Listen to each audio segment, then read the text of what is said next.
मित्रों, इस भूलोक पर ही हमको स्वर्गलोक जैसा सुख प्राप्त हो, इसके लिए हमको क्या करना होगा और इसके लिए हमको क्या चाहिए?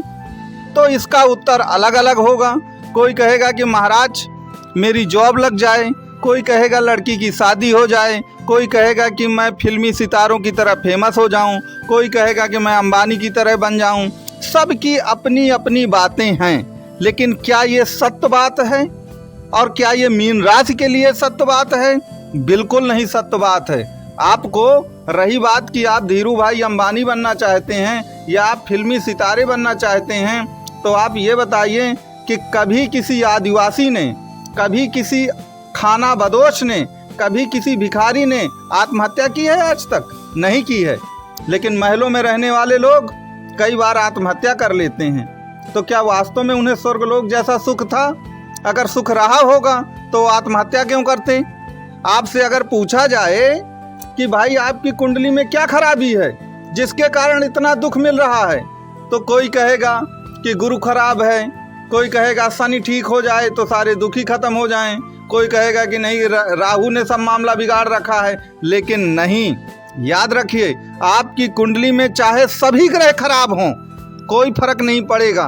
बस एक ग्रह आपकी कुंडली में अगर अच्छा है तो याद रखिए कि इसी भूलोक पर ही आपको स्वर्गलोक जैसा सुख प्राप्त होगा, और वो ग्रह है आपका चंद्रमा।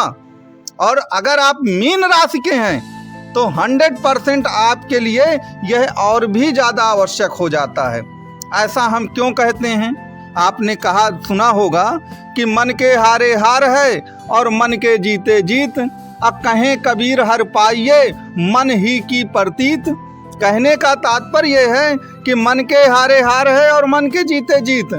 और आप हरि मतलब भगवान को, भगवान मतलब एक अभीष्ट लक्ष्य को जो आप पाना चाहते हैं, वह भी मन से ही प्राप्त होगा। अगर आपने मन को जीत लिया तभी प्राप्ति होगी। हमारे ऋषि मुनि क्या कहते हैं कि अगर आपने मन को जीत लिया तो सबको जीत लिया। और मन क्या है? मन आपका चंद्रमा है। तो कुंडली में चंद्रमा की स्थिति कितनी ज़्यादा जरूरी है, ये मैंने आपको अभी समझाने की कोशिश की है। तो याद रखिएगा कि अगर आप मीन राशि के हों चाहे आप मीन लग्न के हों, आप इस वीडियो को पूरा देखिए, आपको अपनी परेशानी पता चल जाएगी और किस तरह से आपको इस भूलोक पर ही स्वर्गलोक का सुख प्राप्त करना है। उसके लिए आपको क्या क्या करना पड़ेगा वो सभी आज मैं इस वीडियो में आपको स्पष्ट करूंगा।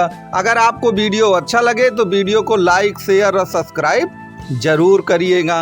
अब देखिए होता क्या है कि अगर आपकी कुंडली में चंद्रमा खराब है तो वास्तव में आप पहचानेंगे कैसे? वैसे सीधा सा रूल ये है कि चंद्रमा यदि नीच का है तो खराब ही है। इसीलिए आपने देखा होगा कि वृश्चिक राशि वाले लोग जीवन में सबसे ज़्यादा संघर्ष करते हैं। क्यों करते हैं? क्योंकि वृश्चिक राशि में ऑलरेडी चंद्रमा नीच का होता है। वृक्ष जो राशि वाले लोग होते हैं वह जीवन में बहुत ज़्यादा संघर्ष नहीं करते हैं, क्योंकि वृक्ष राशि में ऑलरेडी चंद्रमा उच्च का होता है।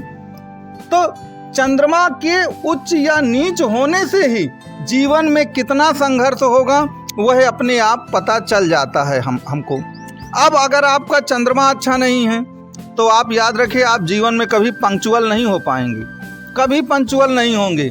एक अनजाना सा डर और भय आपको सताता ही रहेगा कि कहीं ये ना हो जाए, कहीं वो ना हो जाए। अब देखिए होना कुछ नहीं है, लेकिन आप अनजाने से भय से डर डर के अपना बीपी जरूर बढ़ा लेंगे।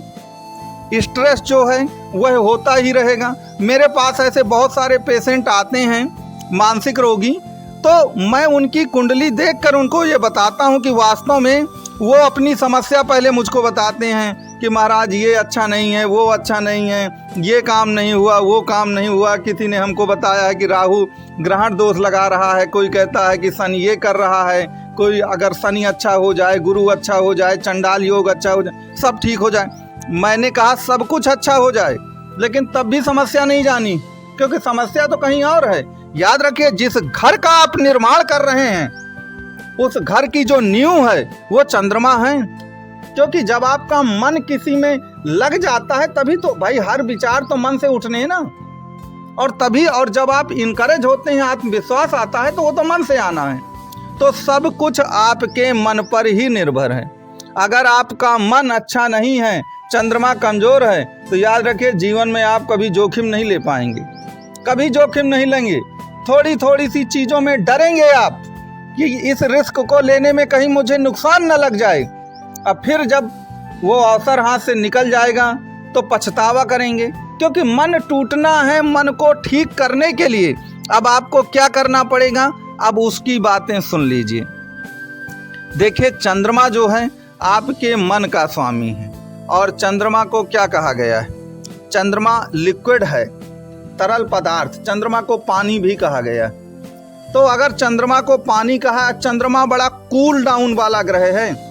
आपने देखा होगा कि जो लोग ठंडे स्थानों में रहते हैं, जहाँ बर्फ़ पड़ती है, कई कई महीने सूर्य नहीं निकलता, आप देखेंगे कि वो लोग बहुत कम बोलते हैं, अब बहुत जल्दी हाइपर नहीं होते, मन से बहुत शांत होते हैं। और वो लोग जो गर्म और उष्ण स्थानों में रहते हैं, आपने देखा है कितनी जल्दी उनका टेम्परेचर बढ़ता है, कितनी जल्दी वो हर बात पे गुस्सा होते हैं। तो चंद्रमा कूल है, ठंडा है।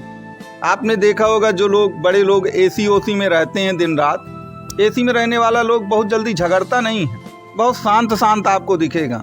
लेकिन जिसके पसीना बह रहा हो, अब आप उसके मन की बात ना कहिए तो निश्चित तौर पर वह झगड़ जाएगा।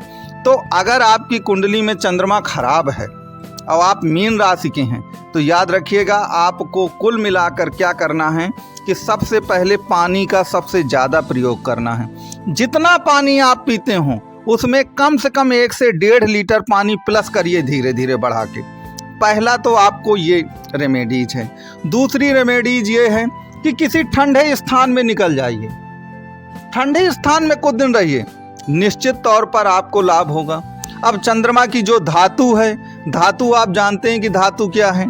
धातु है उसकी चांदी। तो धन को बढ़ाने के लिए या तो आप चांदी का सिक्का अपने पर्स में रखें, या तो गोदरेज की अलमारी में रखिए। अगर आप ऐसा करते हैं तो निश्चित तौर पर आपको सफलता मिलेगी। अब इसके सिवा चंद्रमा के बहुत सारे उपाय हैं। आप अपनी कुंडली में देखिए, अगर आप मीन राशि के हैं तो आप अपनी कुंडली में देखिए कि चंद्रमा आपका कहाँ पर विराजमान है, कहीं वह शन या राहु से पीड़ित तो नहीं है। अब चंद्रमा की पोजीशन कहाँ पर, मैं एक उदाहरण देता हूँ। मान लीजिए चंद्रमा आपके चतुर्थ भाव पर बैठा है, तो चतुर्थ भाव भूमि, भवन और वाहन का होता है। आप भूमि खरीद लीजिए, भवन वो करिए, थोड़ा वाहन कोई ले सकते हैं, ले लीजिए, देखिएगा चंद्रमा मजबूत। अब हर भाव के लिए अलग अलग रूल है। इसके लिए आप क्या कर सकते हैं कि दिए गए जो नंबर हैं इस पर आप कांटेक्ट कर सकते हैं, आप अपनी कुंडली का विश्लेषण करा सकते हैं। आपको वीडियो अगर अच्छा लगा हो तो मेरा आपसे यही निवेदन है कि आप वीडियो को लाइक, शेयर और सब्सक्राइब करना प्लीज़ मत भूलिएगा। और ज्योतिष से संबंधित आपकी कोई भी समस्या हो तो नंबर दिया गया है, आप इस नंबर पे कांटेक्ट कर सकते हैं।